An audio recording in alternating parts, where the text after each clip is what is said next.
আসসালামু আলাইকুম ওয়া রাহমাতুল্লাহ। আজকে তোমাদেরকে পর্ব ৫ করাবো পরিমিতি ১৬.১ এর এমসিকিউ গুলা। তো এখানে এমসিকিউ দুইটা আছে, ১৩ এবং ১৪। এই দুটো আজকে সলিউশন করাবো। তো এখন দেখো ১৩ নম্বরটা কি বলা হয়েছে। এই ১৩ নম্বরে একটা চিত্র দেওয়া আছে।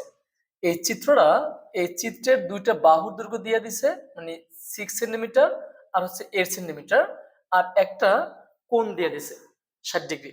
তো তোমাদের বলছিলাম যদি কোনো ত্রিভুজের দুটা বাহু এবং একটা কোণ দেওয়া থাকে তাহলে একটা সূত্র আমাদের অ্যাপ্লাই করতে হবে। সূত্রটা কি? সূত্র হচ্ছে হাফ ইন্টু বাহু দ্বয়ের গুণফল। বাহু দ্বয়ের বাহু দ্বয়ের গুণফল ইন্টু সাইন থিটা। এটা হচ্ছে কি সূত্র? যখন দুইটা বাহু এবং অন্তর্ভুক্ত কোণ দেওয়া থাকবে। এটা হচ্ছে অন্তর্ভুক্ত কোণ দেওয়া থাকলে, কি দেওয়া থাকলে?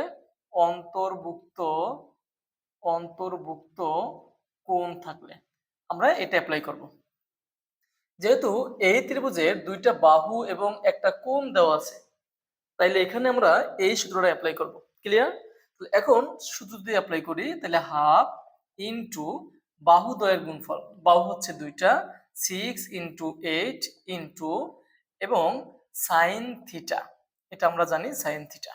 এখন এখন যদি কাটাকাটি করি, ৩ দুগুণে ৬, ৩ দুগুণে ৬, ৩ আনা ২৪ ইন্টু এই যে সাইন, এই থিটা হচ্ছে ৬০ ডিগ্রি।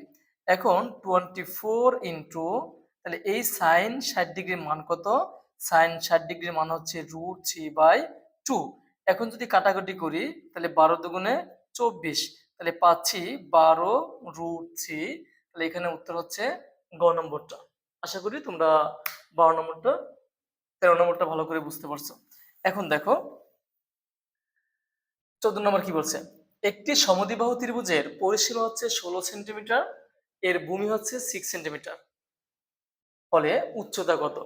তাইলে একটু যদি খেয়াল করি আমরা, যে এই একটা সমদ্বিবাহু ত্রিভুজ, আর আমরা জানি সমদ্বিবাহু ত্রিভুজের দুইটা বাহু সমান থাকে। মনে করো এই যে এ বি সি একটা সমবাহু ত্রিভুজ, এই সমদ্বিবাহু ত্রিভুজ। সমদ্বিবাহু ত্রিভুজের এই বাহুটা আর এই বাহুটা সমান, আর ভূমি দিয়ে দিয়েছে ৬ সেন্টিমিটার, মানে এই যে বিসি এটা একবারে ৬ সেন্টিমিটার তারা দিয়ে দিছে। তাইলে আমরা জানি যে তিনটা বাহুর সমষ্টি হচ্ছে যে কোনো ত্রিভুজের পরিসীমা। যেহেতু পরিসীমা দেওয়া আছে কত?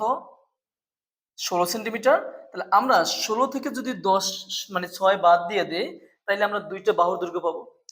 এখন যদি এখানে করতে যাই যে ১৬ মাইনাস 6, এটা বিয়োগ করলে হয় ১০। আর যেহেতু এই পরিসীমা মানে কি, এই ১৬ থেকে যদি আমরা ৬ বাদ দিয়ে দেই, এই ১০ হচ্ছে দুইটা বাহুর সমষ্টি। এখন এই যে দুইটা বাহুর সমষ্টি, এটাকে তুমি ২ দিয়ে ভাগ করে দাও, তাহলে তুমি একটা বাহুর দৈর্ঘ্য পাইবা। কয়টা পাইবা তুমি? একটা। তাহলে এখান থেকে এই যে এবিসি ত্রিভুজটা, সমদ্বিবাহু ত্রিভুজের এবি হচ্ছে ৫ সেন্টিমিটার আর এসি হচ্ছে এটাও ৫ সেন্টিমিটার। এতটুকু ক্লিয়ার? ভূমি তো আমাদের ৬ সেন্টিমিটার দিয়ে দিছে। বলছে উচ্চতা কত? উচ্চতা কত? এখন আমরা যদি এই বিসির উপরে একটা লম্ব অঙ্কন করি, নাম দিলাম এডি। নাম দিলাম কি? এডি নাম দিলাম। তো এই যে এডিটাই হচ্ছে তার উচ্চতা। এডিটা কি? এডি হচ্ছে তার উচ্চতা। এখন বিসি যদি ৬ সেন্টিমিটার হয়, তাহলে বলো তো বিডিটা কত হবে? অবশ্যই এই বিডি হবে ৩ সেন্টিমিটার। কারণ এই বিসির অর্ধেকই তো বিডি। ক্লিয়ার? তাহলে এটা হচ্ছে ৩ সেন্টিমিটার। এখন যেহেতু বলছে উচ্চতা কত, তাইলে আমরা এখান থেকে যদি এইচ বের করতে যাই, উচ্চতা যদি বের করতে যাই, এইচটা হচ্ছে কিন্তু লম্ব, এটা অতিভুজ, এটা হচ্ছে ভূমি। আমরা জানি যে অতিভুজ স্কোয়ার মানে লম্ব স্কোয়ার সমান, বলতো কি হবে? লম্ব স্কোয়ার সমান হচ্ছে অতিভুজ স্কোয়ার। অতিভুজ কত? তাহলে ৫। অতিভুজ স্কোয়ার মাইনাস হচ্ছে ভূমি স্কোয়ার, মানে ৩ স্কোয়ার। তাহলে দেখো তো, বা এসি স্কোয়ার ইকুয়াল ৫ ৫ ২৫ মাইনাস ৯, তাহলে বা এইচ স্কোয়ার ইকুয়াল ২৫ থেকে ৯ বাদ দিলে হয় ১৬।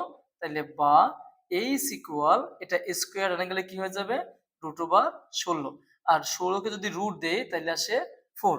আমরা কিন্তু উচ্চতা পেয়ে গেছি। উচ্চতা কত পাইছি? ৪। তাহলে হচ্ছে ৪ সেন্টিমিটার। আশা করি এখানে দুইটা এমসিকিউ আছে, ১৩ এবং ১৪, তোমরা ভালো করে বুঝতে পারছো। সবাইকে ধন্যবাদ। আসসালামু আলাইকুম ওয়া রাহমাতুল্লাহ।